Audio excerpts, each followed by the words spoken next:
Welcome to Creative Conversations. I'm Roger Humphrey. In this episode, I'm pleased to welcome back to the show my old friend Jamie Sue Seal. In addition to being a very talented singer-songwriter, Jamie Sue is also the founder and CEO of Smokin Sleddog Records and of Togo Touring Artists. Please join us as we pull back the curtain and take a quick peek behind the scenes of the music business. Hey, before we begin, please hit the like and subscribe buttons. It's easy and it's free. Gee, it really helps the channel a lot. Thanks. And we are welcoming to the show Jamie Sue Seal. Jamie Sue, welcome back. Hey, Roger. Thanks for having me. Oh, of course. Yeah, I'm sorry. It took me this long to get you back on. Oh, really, no apologies. Everybody's busy. Oh, I've been I waiting for guess. your call though. So much I'm, so that it looks like your office is a lot cleaner than mine. well, I'm mostly retired these days, so I don't have an excuse. Used to be I could just pile stuff up in corners and let it overflow. And I say, well, I'm busy. Well, not so much Right, anymore. right. I still stay busy enough to stay out of my wife's hair, and that That's way a she good doesn't thing. smother me in my sleep. So, and Lord knows I could give her a reason. Most So, musicians can.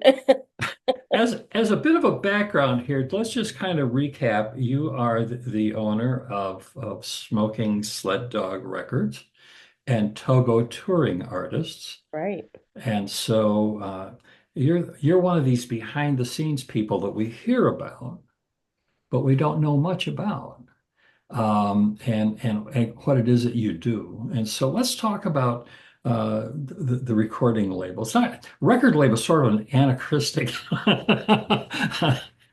old-fashioned kind of phrase. Nobody has records anymore, but Right. It's still recording. I guess when you talk about records, you're talking about the physical product, but recording, people are still recording, yeah. obviously. Hmm. And doing downloads and streaming and all those things that just make us, thousands of dollars every day.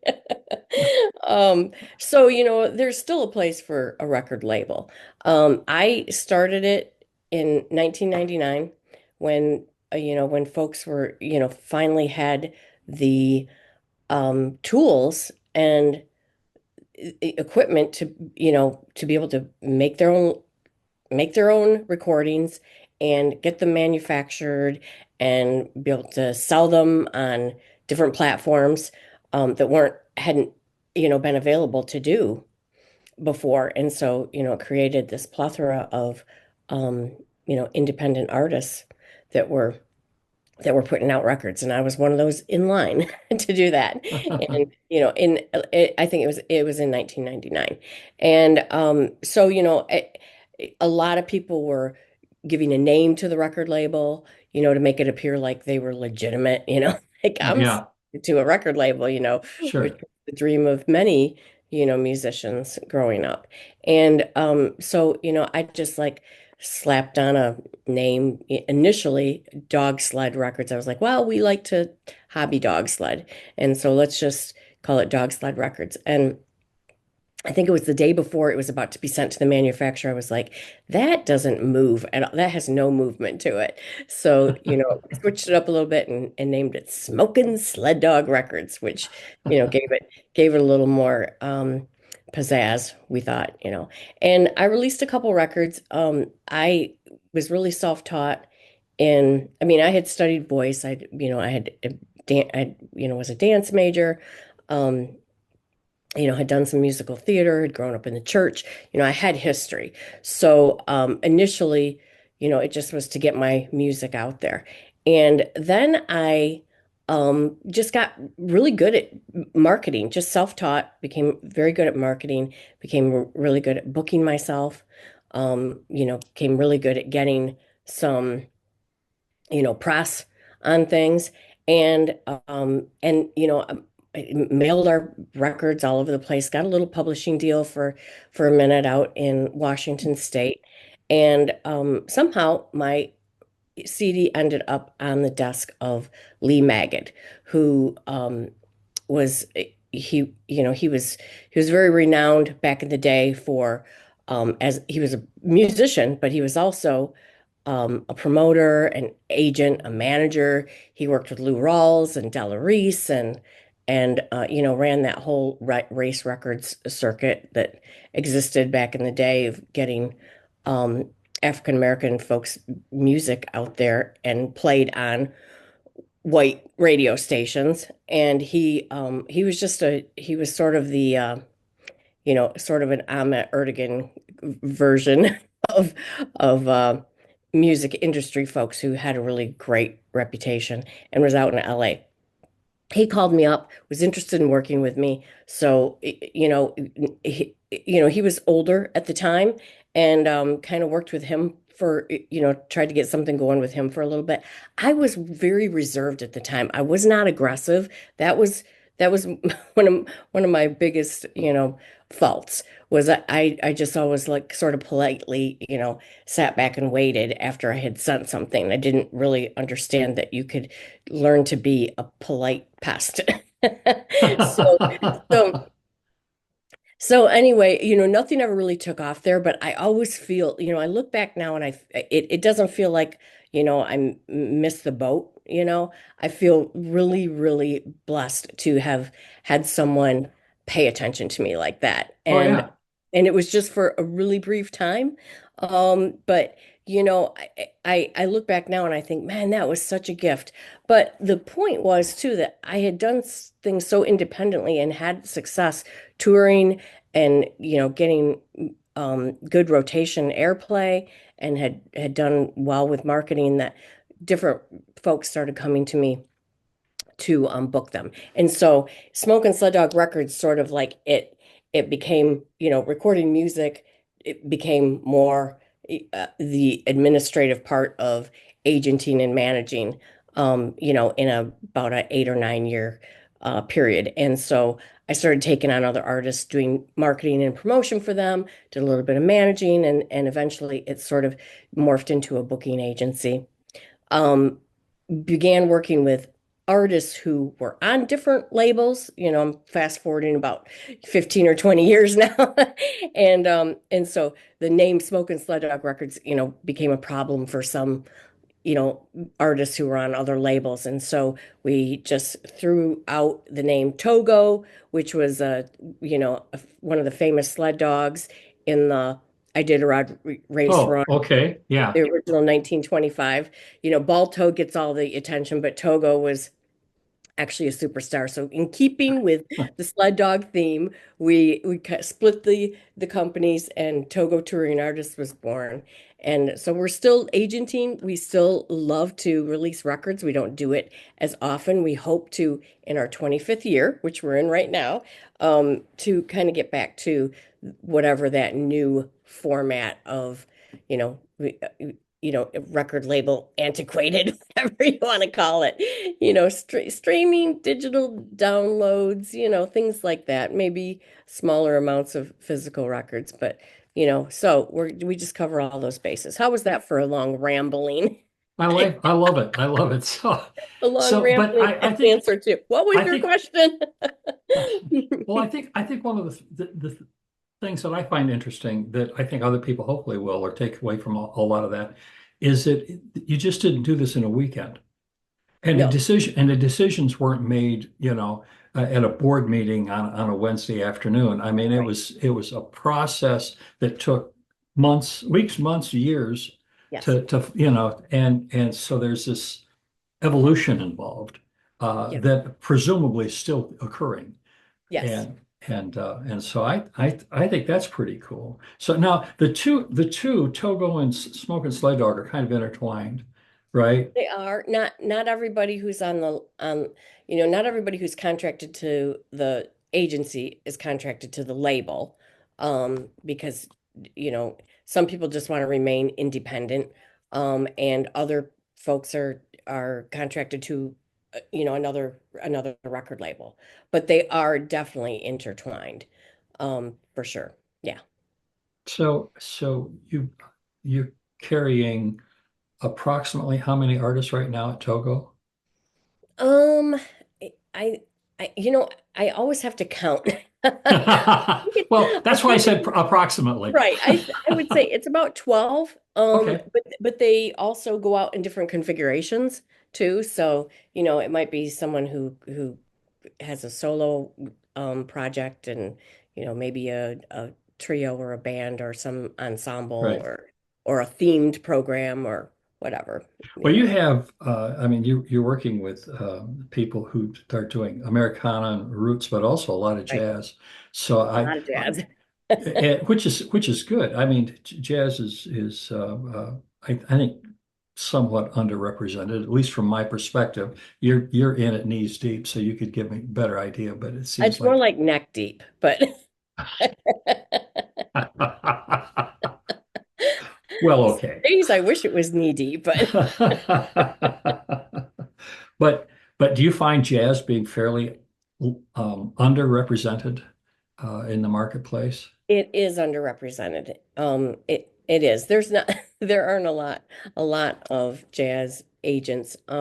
Jazz is, in a lot of places still it's a four-letter word, and not in a good way. It's a hard sell Yeah. oftentimes. Um, and sometimes jazz artists aren't helping themselves either. A lot of them get so used to either the collegiate or the club scene that they're not really thinking of themselves. It's all about the note, you know. Um, and, instead of the presentation and entertainment value is really, really important. Um, m Most of my jazz artists understand that and are good entertainers. And of course, we sort of use the oftentimes used term, accessible jazz. So we really like to try to get people out who are afraid of, you know, um, like, you go to Wayne, like a Wayne Shorter concert back in the day. And if you Uh-huh. didn't really know jazz, um, that could like scramble your brain a little bit, thinking like, I really don't know if they're on the same song. Is it still the same song? Um, and because they're sort of used to playing in that club setting, and I'm not talking about Wayne Shorter, but any some jazz artists where it was a busy, a little bit noisy, not really the focus.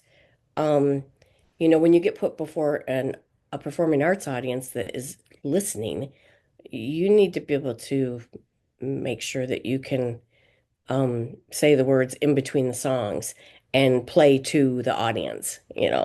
So Yeah, I I know still love it. there was a way, way, way back in the day, Sid Caesar routine. I don't think anybody even remembers who Sid Caesar is anymore. Uh, but he did this wonderful routine where he was a jazz musician and he was introducing the members of the band. And he went around and all of the introductions were funny. This is Larry on drums. He died 3 weeks ago, but he didn't want to miss the gig. That's what kind of a good musician he is. And we all know Larry, don't we? And Yeah. so, and so anyway, but another one's he represented another guy or introduced another guy, and he says Bobby Joe, and he says he plays radar. He lets us know if we get anywhere near a melody. So I'll have to look that up. That Oh, sounds it's a scream, but it's funny because it's so true. There's a level of truth there that the average person walking in and sitting down and ordering a beer or a mixed drink and trying to get out for the evening, and you deny them that melody, and it's the one thing right. they need something to hang on to, and it's hard, it's really difficult, even I know in classical music, uh, I think a lot of the composers they write some stuff that's just really, really, really hard to listen to for Yeah. seasoned players like myself, Right. Right. Right. emphasis on seasoned. and This and is and great.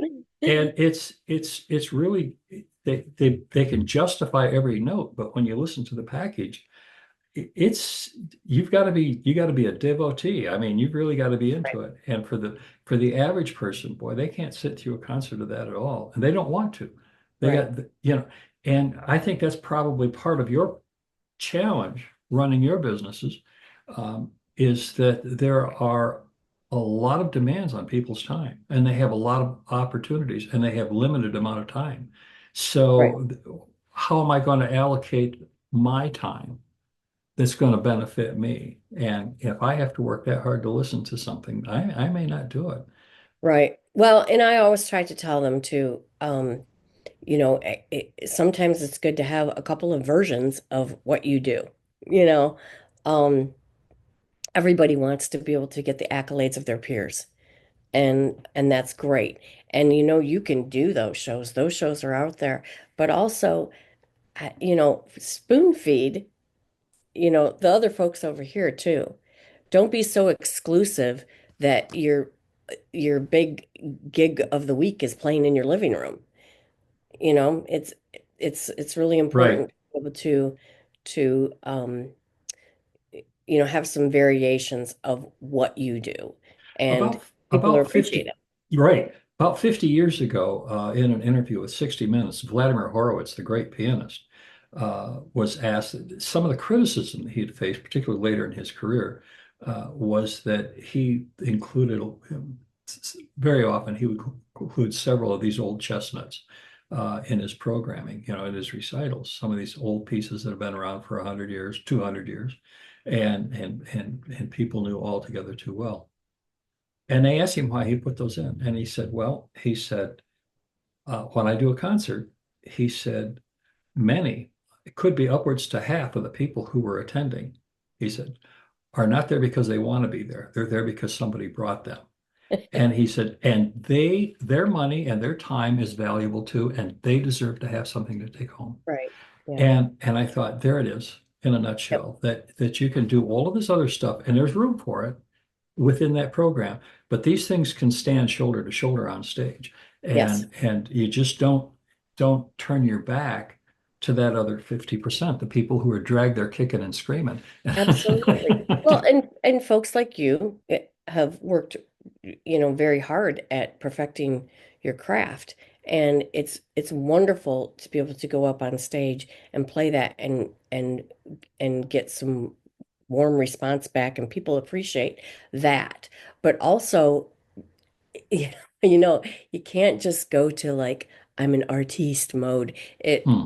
You have to remember that when people are paying to see you, you're in the service industry now, and you need to serve your That's audience. that's that's And you absolutely need to correct. serve the people who are writing the check too. And that doesn't mean be a sellout. It doesn't mean that at all. It just means, be flexible. Be flexible with what you're And presenting. and accept the fact that these can coexist. These Right. they are not mutually Yeah. exclusive. And if you want to have a career in the performing arts, it's really important to be able to understand that some of your higher paying gigs may be playing some things that you would prefer, I wouldn't say prefer not to play, but maybe playing the variations of things rather than the things that took you years to achieve. Right. Leave those for your hardcore purveyors of jazz, and those gigs will come. It's probably going to be in a small club, with 100 people, but the gigs that are really going to pay the money and allow you to do those other gigs are in places where there are people who aren't going to be coming in, by the droves that are all like hardcore jazz fans or any genre. I mean, this applies to all of it across the board. Right. But so that's that's one of the things I try to convey. Well, since COVID, I think the business has changed a little bit. I think the audience's expectations have been revised. I don't know, better or worse. Just I think they've changed. How have you noticed that? How have your artists noticed it? Well, my artists notice it by not as many gigs on their calendar, Okay. but there are reasons for that, and it's the same reasons that were there just after COVID. ended. We're still feeling that we're still feeling the effects of the pandemic. I mean, we've never seen anything like it Right. before. Not in our you know? lifetime, certainly.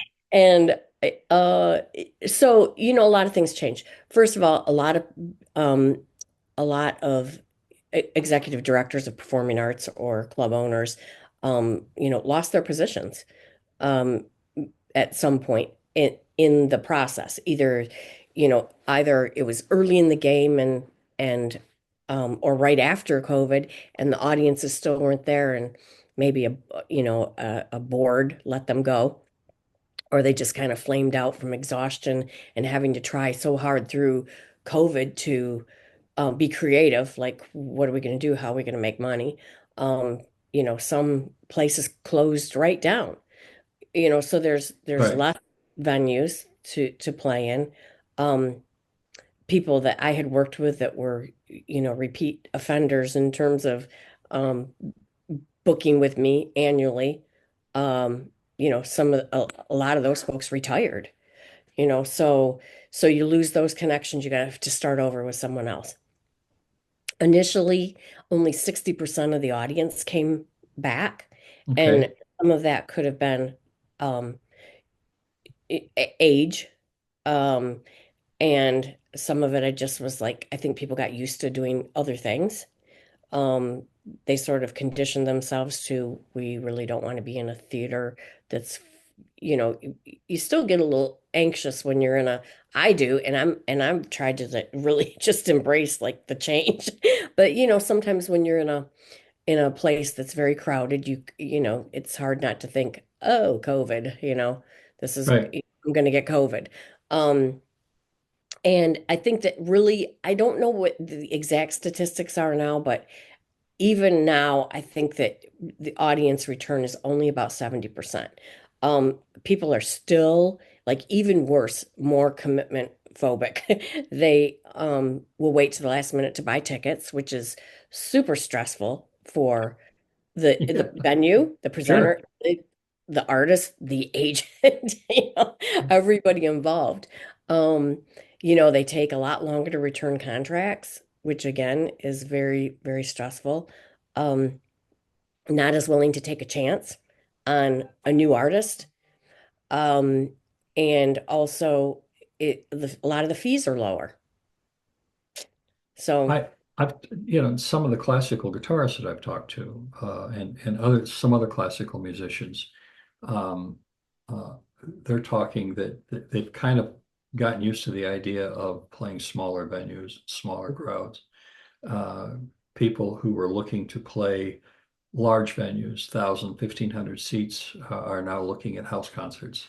yeah, That kind of thing. And I've laughed. I follow a lot of different artists on YouTube, uh, classical guitars particularly, but also string quartets and things like that. And I think I've seen the inside of probably 30% of the churches in Europe because that's who's hosting the recitals, right. and and sometimes they sell tickets and sometimes they just pass the hat. Yeah, It's like a fancy version of the old coffee houses from the right, 50s and right, 60s. right. But yeah, it's I know that that has changed quite a bit. So the in terms of the recording, I know that streaming services in general have had quite an impact on that industry as a rule. How have you had to readjust? Because you've been at it 25 years, which predates, of course, all of the streaming stuff. Right. Um, yeah, yeah, back in the 1900s. Um, it, Way back in the 20th way century. back in the 20th century. Yeah, you know what? I've kind of gone into it. I mean, I've gone into this streaming kind of kicking and screaming. Um, music has been devalued so much in so many different ways. And we've been conditioned uh, to just, if we're on the internet, we want everything to be free. Right. Um, I always feel like, someone wasn't like minding the hen house when technology like roared past the music and performing arts industry. Um, so, you have to, I have worked with, some artists of note. Over my left shoulder here is Mike Ferris, who is a Uh-huh. Grammy winner, Americana Music Award winner, Dove Award winner, and I have had a lot of artists say to me, "Oh, if I only had a Grammy, things would be easy," And I'm here to tell you, it's not. You still have to work for it. Um, but it, you have to be of a certain level to bring in enough streaming dollars. Right. I have some co-writes on some things, or a writing credit on different songs, and it's like, I open it up and I'm like, I open up my quarterly income from streaming and I'm like, yay, $3. So, I we're had not, had a former student who we were talking about that one time, and he says, yeah, and he had like two albums out or something like that, and he says, yeah, he says, Spotify, he says that's killer. He says, I love Spotify. Last month I made enough money. He said I could buy a nice bottle of ketchup. So that's great. A nice ride. And I've laughed about they said that several years ago, and I've laughed about it, but also cried about it because of the truth involved Yeah, is that that it's great for the listener and it's great for Spotify, but for the rest of us who are actually making this stuff, the people who create are having a hard go of it. But I do have to pay attention to somebody like Billy Strings, who's sort of taken a page from, totally. he's sort of taken a page from Grateful Dead. I mean, he just gets out there and he's a road dog. He's Yeah, just constantly playing, and he makes his money by walking out on that stage, right.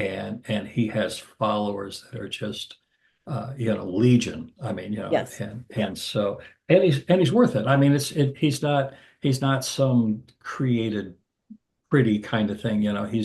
He's the real deal, and he right. walks out there and Right. he gives you a show. And I think that in this day and age, I think we kind of, I grew up with the Beatles and before, Mhm. and so we kind of went through that period with the Beatles where they didn't tour; they made all their money recording Right. and writing, and those days are in the background. I It's mean, totally flipped. Yeah, you make, at like 80-90% of your income is from performing and about maybe 10% of yeah. your from recording. But it also depends on what your demographic is and of your fan base. Um, and I hold out hope for all of my artists, and I represent artists from, late 20s into their 70s. And I celebrate all those beautiful seasons that they have to offer. And I'm always saying like I want other people to celebrate that as well. But there is no denying that with the Billy Strings, he's got youth on his side, which is Oh yeah. but not only youth, he's got the gamut of fan base too, because um, because bluegrass covers a large demographic. But if you have people who are um grew up with streaming and digital downloads, you're gonna have, those folks are gonna increase your fan streaming amount, Right. and whereas I still have, a lot of my artists, um, fan bases are, 50, 60 years old, and I still listen to CDs. I'm still, I still have vinyl. I still, have all that stuff. I stream not on Spotify, on other platforms, but um, it kind of just depends on who, here's the thing, Roger, about streaming that really, and I know that things can be done about this, but my husband walks around listening to Pandora on his phone. And I just like, I'm like, I cannot believe that you listen to that all day like a transistor radio. I said it's got the crappiest speakers. Like it's like you can't hear it from one room to the next. I can't hear the bass, you know.